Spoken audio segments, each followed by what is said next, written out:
Amém. Queria convidar o pastor Emerson para vir aqui à frente. Amém. Em nome de Jesus.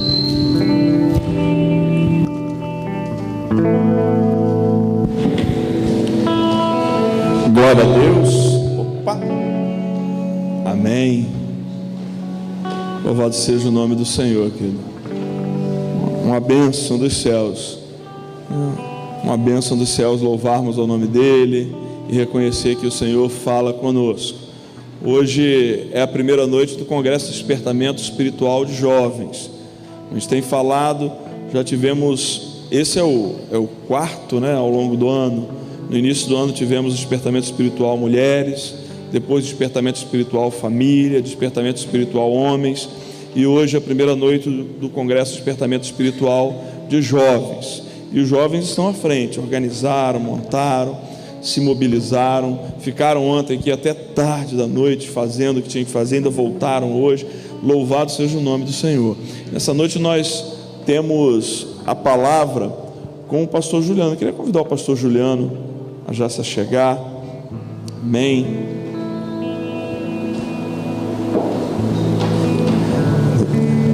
Um amigo chegado, um amigo que, vamos dizer, sempre responde positivamente a um convite. Isso mede também o grau de confiança, que a gente convida e ele, com alegria, sempre retoma com aceitação e esse reconhecimento de poder estar aqui conosco. E nessa noite, obrigado, meus. Nessa noite também, falando aquilo que o Senhor tem direcionado ao nosso coração. Vou te convidar mais uma vez a você fechar os seus olhos. Vamos agradecer ao Senhor pela vida do pastor Juliano, e certos que o nosso coração vai ser impactado por aquilo que Deus tem para cada um de nós. Pai, muito obrigado, Senhor. Muito obrigado, ó Pai, porque nessa noite sabemos, Senhor, Tu já está, Deus, estabelecendo, Senhor, do alto céu, ó Pai, a Tua palavra, o Teu ministrar sobre as nossas vidas, ó Pai. Então usa o Teu Filho, Senhor, com liberdade, poderosamente, Senhor. Pai, porque queremos viver, Deus, o despertamento, Deus, da Tua vontade, o despertamento dos céus, ó Pai, sobre nós. Muito obrigado, Pai, pela vida dele, pelo ministério, ó Pai, que ele tem desempenhado em Ti. E aqui estamos, ó Pai, dispostos e com o nosso coração aberto para que o Teu Espírito Santo fale com liberdade em nosso meio. Em nome de Jesus. Amém. Obrigado, Deus. Boa noite, a paz do Senhor. Amém. Amém. Mesmo sentado como os irmãos estão, gostaria que vocês abrissem a Bíblia no Evangelho de Jesus, segundo escreveu Mateus, no capítulo 25. Enquanto você acha, eu quero justificar aqui a ausência da minha esposa. Hoje a gente teve que se multiplicar. Meu filho mais velho foi para um aniversário, minha esposa foi para um congresso de crianças com o mais novo, lá na nossa igreja matriz, e eu vim para cá, e por esse motivo ela não está presente comigo aqui. Eu gostaria só de justificar isso e dizer aos irmãos que a minha oração a Deus essa noite é que ninguém saia daqui da mesma forma que entrou. Ninguém, nem eu, porque a palavra realmente que Deus derramou sobre o meu coração para trazer para nós é realmente uma palavra de despertamento espiritual. É uma palavra que é um alerta para a igreja, para a noiva do Senhor, nesse tempo em que estamos vivendo agora. Evangelho de Jesus, segundo escreveu Mateus, capítulo 25,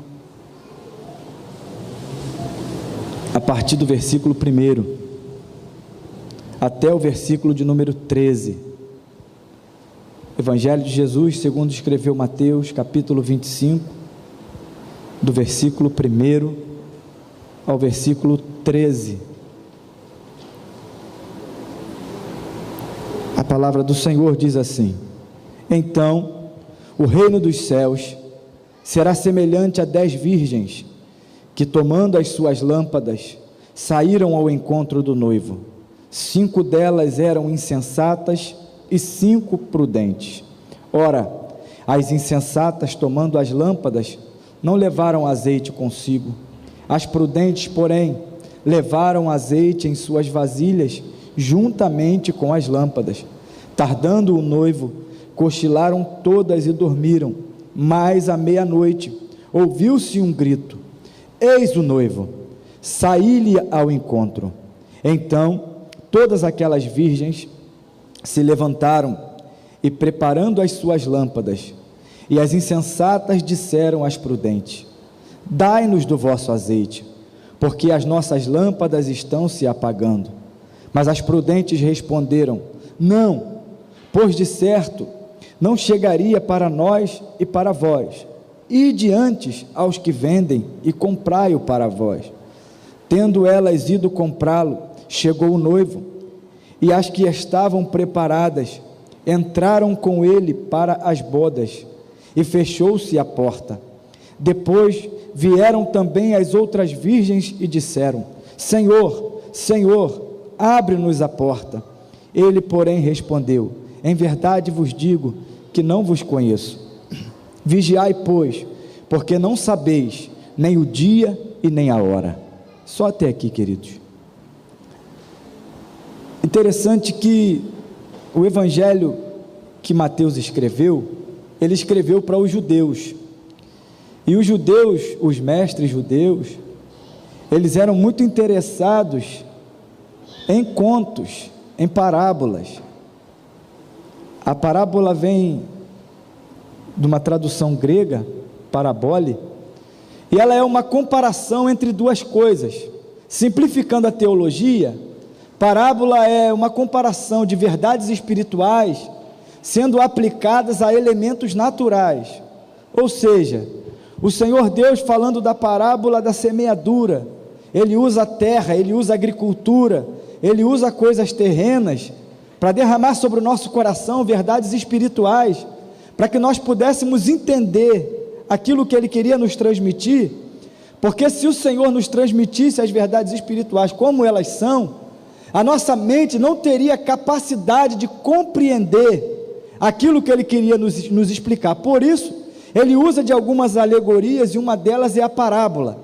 E nessa parábola aqui em especial, ele vem comparando o reino de Deus a um acontecimento que para nós de repente não tenha tanto sentido, nem tanto significado, mas para os judeus, que foi para quem Mateus escreveu esse livro, tem um significado tremendo, porque os judeus eles tinham por costume, dentre muitos costumes que a gente vai lendo na Bíblia e procurando na história, que quando o homem ia se casar com uma mulher, ele primeiro ia na família, conversava com a família, fazia um pré-contrato nupcial, e ali ele prometia para a mulher que daria uma casa para ela, trazia um dote, entregava o dote aos seus pais, ia embora, e depois de um tempo, ele voltava para buscar a sua noiva, ele voltava para buscar aquela que seria a sua esposa. E dentro desse costume judeus, as damas ficavam ali aguardando, e elas deviam ficar preparadas, porque o noivo poderia vir em uma hora em que não se esperava que esse noivo viesse, e elas tinham que ficar preparadas, porque quando dava-se o grito, aí vem o noivo. No nosso tempo, existe lâmpada de LED, existe lâmpadas incandescentes, existe todo tipo de lâmpada, mas naquela época não existia lâmpada. Então aquelas virgens teriam que acender a sua lamparina e iluminar o caminho para que o noivo passasse por ali. Então, tendo em vista esse costume judeu, Jesus vem derramar uma verdade sobre a igreja e sobre os judeus, dizendo que quando ele vier, a gente precisa estar preparado para receber o Senhor, e estando preparado, nós temos que estar com a nossa lamparina cheia de azeite. E aqui eu venho trazer para vocês nessa noite algo que talvez você não tenha tido atenção ao texto. Uma coisa interessante desse texto é que todas elas eram virgens. Outra coisa interessante desse texto é que todas elas tinham lâmpada. Uma outra coisa interessante desse texto é que todas elas tinham azeite. Mas em uma das poucas parábolas, em uma das poucas passagens da Bíblia, a quantidade aqui é importante.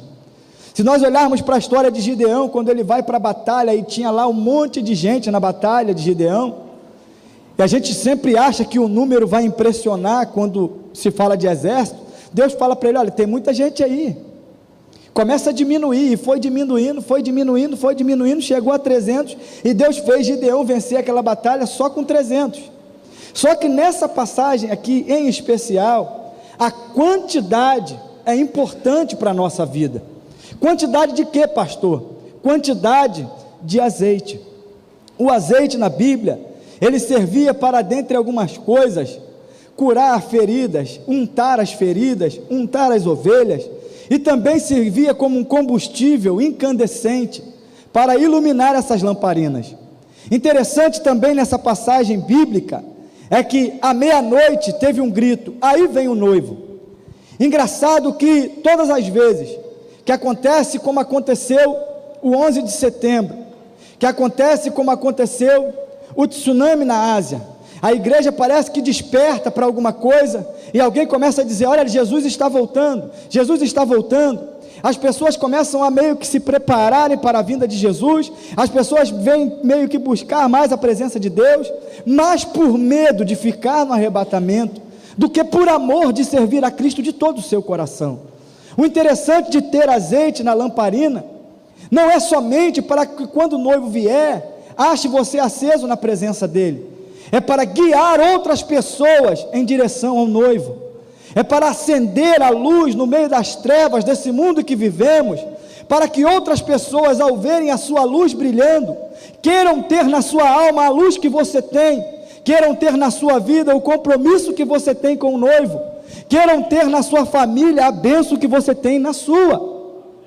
Interessante que quando Jesus desperta para falar para eles sobre a realidade da sua vinda repentina, ele usa essa parábola, e é interessante que quando ele vem mostrando que todas eram virgens, que todas tinham lâmpada e que todas tinham azeite, existia uma diferença na que tinha muito e na que tinha pouco. Engraçado que a gente parece que está vivendo no nível da espiritualidade, no limite, sabe? A gente está caminhando à beira do precipício, entre não cair e viver uma vida de santidade. O que Deus quer para mim e para você, não é viver o limite na beira de um precipício, é viver a plenitude do Espírito Santo de Deus. E para que nós possamos viver a plenitude do Espírito Santo de Deus, não adianta buscar azeite hoje no congresso de despertamento espiritual, para ter um azeite para ficar aceso só no dia de hoje. Não adianta buscar o azeite hoje no congresso de despertamento espiritual, para ter azeite para caminhar somente durante um mês.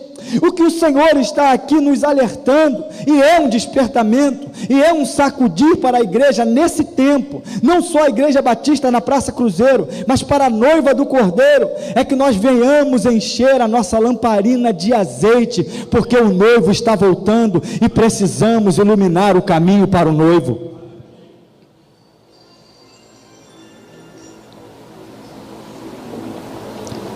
Como é que eu faço, pastor, para comprar esse azeite, para ter esse azeite? Porque é notório também nessa passagem, que me chamou muita atenção, é que tardando o noivo, demorando o noivo a voltar, todas, tanto as nécias, quanto as prudentes, cochilaram, dormiram, todas precisaram ser despertadas, todas precisaram ser acordadas. E sempre que tem um acontecimento profético na face da terra, a noiva parece que desperta de um sono, tendo azeite ou não tendo azeite. O interessante para a nossa vida nesse tempo, meus irmãos, é que nós venhamos a estar com a nossa lamparina cheia de azeite, com reserva de azeite, e que o fogo do Senhor esteja aceso em nossa alma durante todo o tempo que vivermos aqui.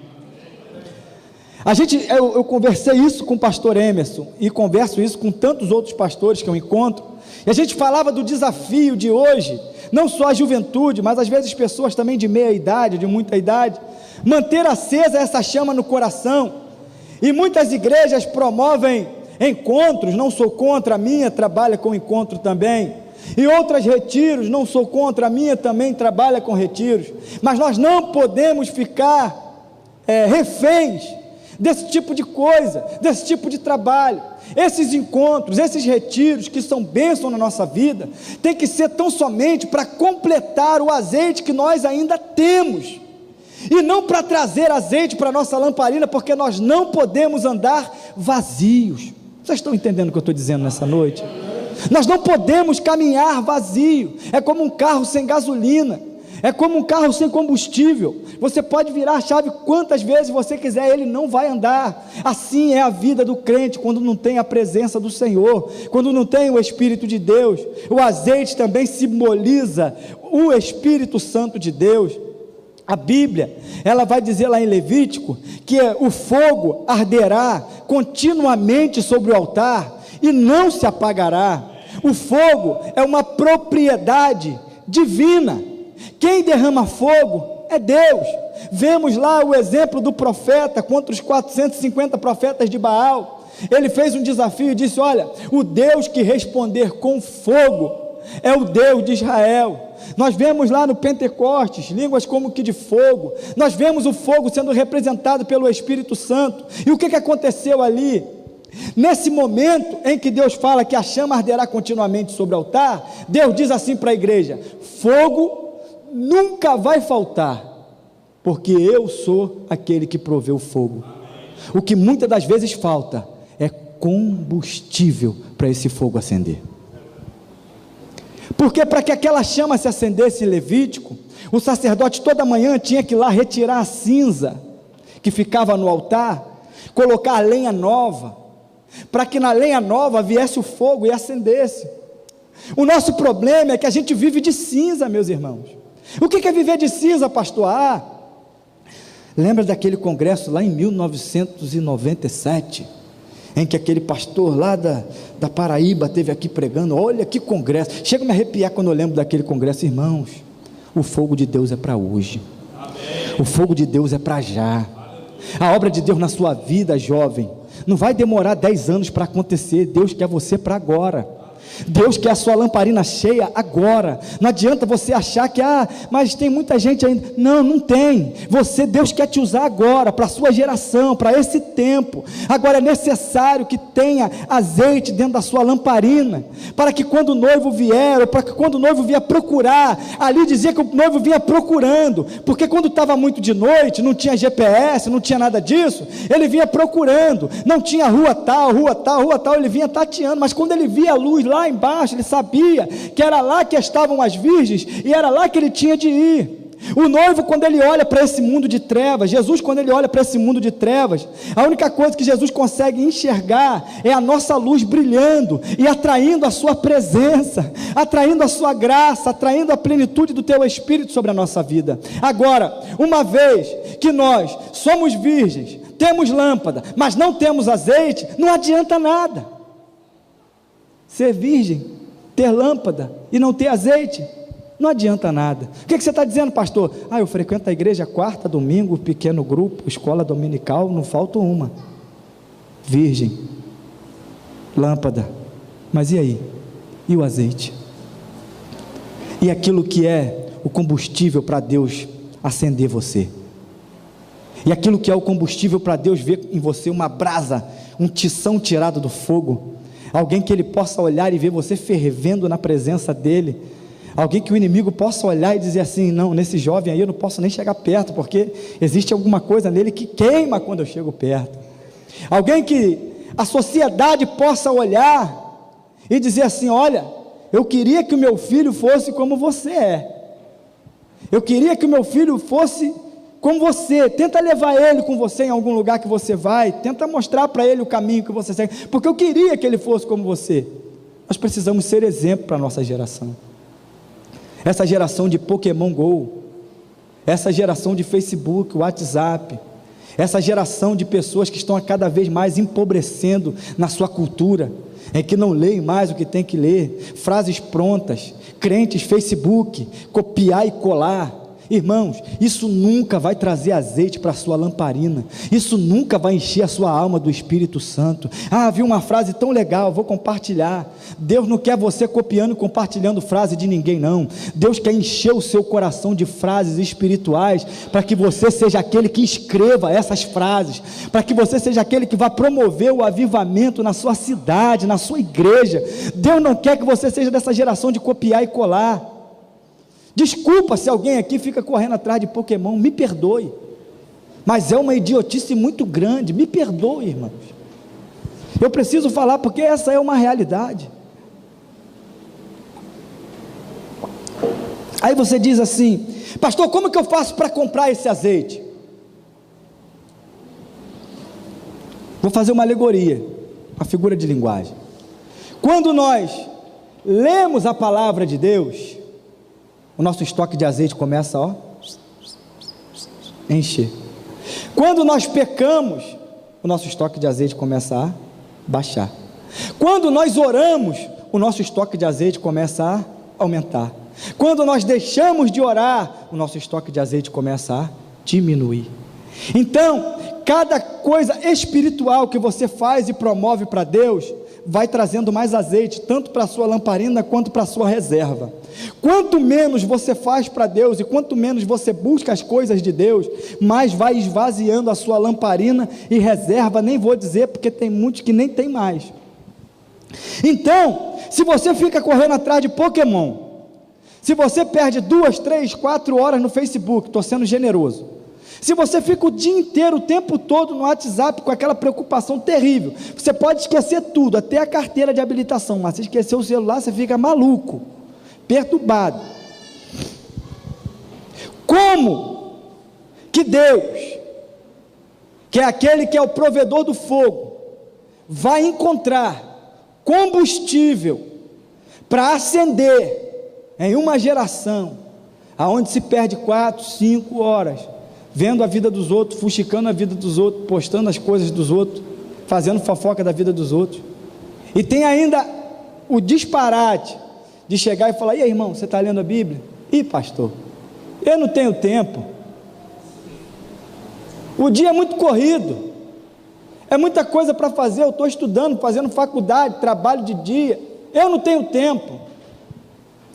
Aí, quando você ouvir o grito assim, aí vem o noivo, e você tentar se preparar para encontrar com ele, você vai ver que é tarde demais. Aí você vai dizer assim: Senhor, mas eu era virgem. Ele vai dizer: beleza. Senhor, mas eu tinha lâmpada. Ele vai dizer: legal, mas cadê o azeite para eu acender o meu fogo dentro de você? Cadê o combustível que de tantas e tantas vezes eu usei tantas pessoas para dizer para você que era necessário ter? Irmãos, precisamos entender que a vida cristã não é um parque de diversões. A vida cristã não são momentos, querido. Eu sou muito contra isso. Pessoas que caem de paraquedas na igreja, chegou um pregador aí, não sei de onde, do Acre, aí ele vem para a igreja, sabe, faz aquela algazarra, e aquele pula-pula, aí aquela gritaria, aí aquilo tudo e tal, aí todo mundo vai embora. Foi uma benção, não foi, irmão? Ih, foi maravilha, coisa maravilhosa. Das casas você perguntar assim: mas o que ele pregou? Você fala assim: irmão, só sei que foi uma benção. O que ele pregou, não sei. O que tem que moldar a sua vida e a minha vida é a palavra de Deus. O que tem que moldar o nosso caráter, a nossa história, o espelho para onde nós devemos olhar e nos enxergar se nós estamos corretos, se nós estamos com azeite ou sem azeite, é a palavra de Deus. Não é a doutrina de um homem ou um movimento que vem e vai, que vai moldar a nossa vida. Outra coisa, muitas das vezes acontecem movimentos na igreja em que as pessoas ficam tentadas, ao pregador dizer: não, é um congresso de despertamento, então eu tenho que ir lá, eu tenho que levar uma palavra assim, eu tenho que levar uma palavra assado ou cozido, e não deixa o coração na mão de Deus para saber o que Deus quer falar, o que Ele quer falar, o que Ele quer transmitir, qual é a verdade que Ele quer trazer para você, o que Ele tem que te chacoalhar, te sacudir, virar de cabeça para baixo, colocar na sua cabeça uma coisa: olha, eu estou voltando. Promova um combustível para que eu acenda dentro de você. Sabe por quê, irmãos? a Bíblia diz que toda a criação geme pela manifestação dos filhos de Deus. Sabe o que a Bíblia está dizendo? Que o cracudo está gemendo no crack, dizendo assim: se um jovem da Igreja Batista da Praça Cruzeiro viesse aqui falar do amor de Deus para mim. A Bíblia está dizendo que a prostituta está chorando por dentro, dizendo assim: se alguém daquela igreja pudesse vir aqui pelo menos fazer uma oração por mim. É isso que a Bíblia está dizendo. Agora, nós temos lâmpada, nós somos virgens, mas não temos mais a paixão pelo chamado, não temos mais o amor pelas almas, não temos mais a preocupação com o próximo, não temos mais o compromisso com o noivo, de trazer mais vidas a estarem aqui. É compromisso seu, querido, é compromisso meu. Só que nós só conseguimos fazer isso quando nós temos o azeite, quando nós temos o fogo aceso dentro de nós, porque uma lâmpada sem fogo não adianta de nada. A Bíblia diz que você não vai pegar uma lâmpada e vai colocar embaixo da cama, você vai colocar no velador. E a Bíblia, já ainda falando de lâmpada, ela fala assim: olha, vós sois a luz do mundo e o sal da terra. Sabe qual é a referência no mundo espiritual em relação à sua vida? Luz, sal. E se a luz que há em ti são trevas, assim a Bíblia diz, quão grandes são as tuas trevas? Ou seja, você é mais entrevado do que o que está em treva, porque você conhece a luz e não vive na luz, e Deus também é luz, e é o sal da terra. O sal serve para temperar, naquela época servia para conservar, não existia geladeira, e também ele serve para provocar sede. Sal provoca sede. Você tem provocado sede em alguém pela presença de Deus?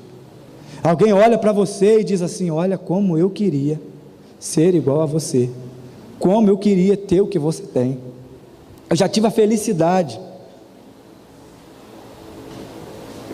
e eu não falo isso para me engrandecer de forma nenhuma, porque eu tenho a convicção plena de que é Deus na minha vida, que se não fosse Deus, eu nem aqui estaria hoje, eu estaria morto. Algumas pessoas aqui me conhecem da Praça Cruzeiro, da minha juventude. Eu já tive a felicidade de diversas vezes alguém chegar para mim e falar assim: olha, se um dia Deus me desse o dom de pregar a palavra, eu queria pregar igual você prega. E eu tive uma grande felicidade, maior da minha vida, foi num dia que eu estava fazendo um discipulado com meu filho, e eu conversando com ele, eu falei: filho, como que você vê o seu pai? Como que é o seu pai na igreja e como que é o seu pai em casa? Porque de repente, eu na igreja eu sou uma coisa, e em casa de repente eu não sou lá aquela mesma coisa que eu sou na igreja, e deixa a desejar.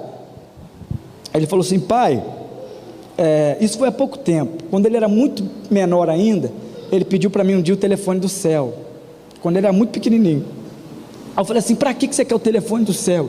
Ele falou: eu quero ligar para Jesus. Eu falei: mas para que você quer ligar para Jesus? Ele falou: eu quero falar para ele que ele é maravilhoso, porque ele me deu um pai igual você, quando eu era pequenininho. Aí agora um pouco tempo desse atrás no discipulado com ele, um a um, conversando, aí ele foi e falou assim: pai, em casa você é a mesma coisa que na igreja, ou até melhor. Quando eu crescer, eu quero ser igual você, um pastorzão. Isso enche meu coração de alegria. Irmão, teu filho não tem que querer ser igual a Neymar, não. O teu filho não tem que querer ser igual a Tiaguinho, não. O teu filho tem que querer ser igual a você, servo de Deus, serva de Deus. Sabe, nós temos que ser referências. Um dia desse eu estava pregando sobre Hebreus, lá na Galeria dos Heróis da Fé, e eu falei que a gente está pobre de referência. Para a gente buscar referência na história, a gente vai lá no livro Os Heróis da Fé, o qual eu já li diversas vezes, estou lendo de novo, e você vai ver homens que doaram a sua vida em prol do Evangelho, subia no lombo de um cavalo. Hoje a gente tem carro, tem moto, tem vida tranquila, tem salário, tem tudo e não faz nada. Aqueles homens pagaram um preço tremendo para que esse Evangelho chegasse até a nós aqui hoje. Então aqui voltando para a parábola, já encerrando, já indo, caminhando para o final, a Bíblia diz que elas falaram assim: olha, dá-nos do vosso azeite, porque é interessante daquele crente que é cheio do azeite, que é cheio do combustível e Deus usa para aquele que não tem, é que às vezes aquele que não tem fica criticando aquele que tem. Aí chega perto dele e fala assim: mas por que tudo isso? Você está fanático. Eu não sou a favor do fanatismo não, irmão, pelo amor de Deus. Tem um camarada lá em Tanguá que está andando com a capa preta, com um carrasco, com a vara na mão, diz que é Moisés, anda para tudo quanto é lado com aquilo assim, Deus me livre. Esse dia passou lá em frente à igreja, eu não estava lá não, aí pontou lá para dentro e falou: tem um monte de gente aí querendo se consertar. Se eu tivesse lá, eu ia chamar ele e falar: entra aqui, você é o primeiro, larga essa capa, rapaz. O cara anda com a capa preta, com um cajado, uma vara na mão, diz que é Moisés, igual um carrasco, anda pelo meio da rua. Sou totalmente contra o fanatismo. O fanatismo faz um mal terrível à mente do ser humano. Ele faz com que os homens se transformem em monstros, né? Homens que se dizem homens de Deus abandonar sua família, e eu não entendo isso como uma coisa de Deus, né? Mulheres que se dizem mulheres de Deus, deixar a sua casa lá de qualquer jeito, falar que está indo para a consagração, eu não entendo isso como mulher de Deus. Então, o que acontece? Nós precisamos não ir até o fanatismo, mas nós precisamos ser mais sedentos da presença de Deus. Nós precisamos buscar mais a presença de Deus, porque nessa hora é que se faz a diferença a quantidade. Aí aquele que não é tão a favor de buscar, quando o calo aperta para o lado dele, aonde ele corre? Naquele que tem. Elas vieram correndo e falaram: dá-nos do vosso azeite, dá-nos do vosso azeite. Elas olharam para ela e falaram assim: olha, infelizmente eu não posso fazer isso por você agora, porque se eu der o meu azeite para você, eu também vou ficar, eu também não vou conseguir encontrar o noivo. Vai comprar, ou seja, vai buscar, vai orar, vai ler a Bíblia, vai se consagrar. Irmãos, o tempo é hoje, o tempo é já. A Bíblia diz assim: olha, e chegará um tempo, já chegou, em que o Senhor ele procurará aqueles verdadeiros adoradores que o adorarão em espírito e em verdade. Não é para amanhã, não é para esperar o culto de amanhã, não é para esperar o culto de quarta-feira, o pequeno grupo, a escola bíblica, não. O tempo é hoje, a hora é agora. Precisamos buscar a presença de Deus. Por quê? Quando elas saíram para ir comprar o azeite e que elas retornaram, já tinha se fechado a porta. E aí eu vou falar de salvação. Não se iluda, meu querido. Existem muitas pessoas que estão na igreja, frequentam os cultos, mas no dia da vinda do Senhor não irão com Ele subir nos ares, não irão. Não se espante com isso, porque muitas das pessoas são chamadas, poucas são as escolhidas. Existem pessoas que estão na igreja fazendo número, mas no reino espiritual não fazem diferença nenhuma. Eu tenho falado isso, eu tenho gritado essa realidade dentro da minha igreja. Eu falei: gente, vocês precisam se posicionar. Nós somos soldados de Cristo, e os soldados de Cristo precisam estar em posição em todo momento de confronto, para guerrear contra as obras das trevas e trazer vida para a presença de Deus. Quando você não faz isso, você é um peso morto no reino de Deus. Eu quero acreditar que nessa noite, através dessa simples palavra, através desse simples diálogo que nós tivemos aqui, vocês possam entender que o tempo é chegado, a hora é agora, o dia é hoje. Porque, mas e se Jesus voltar em 2020? Mas e se você morrer hoje? E se você morrer amanhã? Jesus já voltou para um monte de gente, irmão. E será que a lamparina deles estava acesa, ou será que a lamparina deles estava apagada?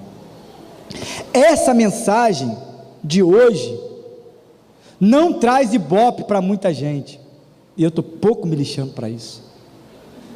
O compromisso que eu tenho com Deus e a verdade que Ele derramou sobre a minha vida para trazer para a nossa igreja, para a nossa vida hoje, me incluindo com vocês nessa palavra, é essa: que o dia e a hora ninguém sabe. Estejamos todos preparados. Vamos comprar desse azeite precioso, porque o fogo de Deus nunca vai faltar. A chama Deus vai derramar agora, a chama Deus vai derramar hoje, a chama Deus tem derramado todos os dias. O que acontece é que a chama, pode pegar, irmão, acende um fósforo e joga no carvão, ele vai acender? Não, sozinho ele não acende, precisa de um combustível, colocar ali álcool, colocar ali gasolina, colocar ali óleo, alguma coisa que você coloca para que tenha combustível. Tem muita gente que já não é mais brasa, pastor Emerson, na presença de Deus. Eu ouvi isso do pastor Leonardo, da Igreja Metodista de Boa Esperança. Ele disse que ele foi num congresso, porque a gente quando prega, a gente tem que falar e citar a fonte, porque senão todo mundo pensa que foi a gente que inventou isso, e não foi. E o Júdice de Oliveira estava pregando, e ele falou que uma brasa tocou os lábios de Isaías. Eu já estou encerrando. Ele falou que a igreja hoje, muita gente já não é brasa mais. A brasa aquece, a brasa cozinha o alimento, a brasa acesa, ela faz muita coisa boa, mas quando ela se apaga, ela vira carvão, e ao invés de limpar, ao invés de aquecer, ao invés de trazer o alimento, a cozinhar o alimento, ela suja. Tem muita gente, por estar apagado na presença de Deus, ao invés de trazer calor, ao invés de trazer alimento, está sujando muita gente. Que nós possamos nessa noite ser como uma brasa acesa na presença de Deus, ainda que hoje você ainda não esteja aceso e que falte azeite na sua lamparina, deixa eu dar uma boa notícia para você: ainda há tempo de encher a sua vasilha nessa noite.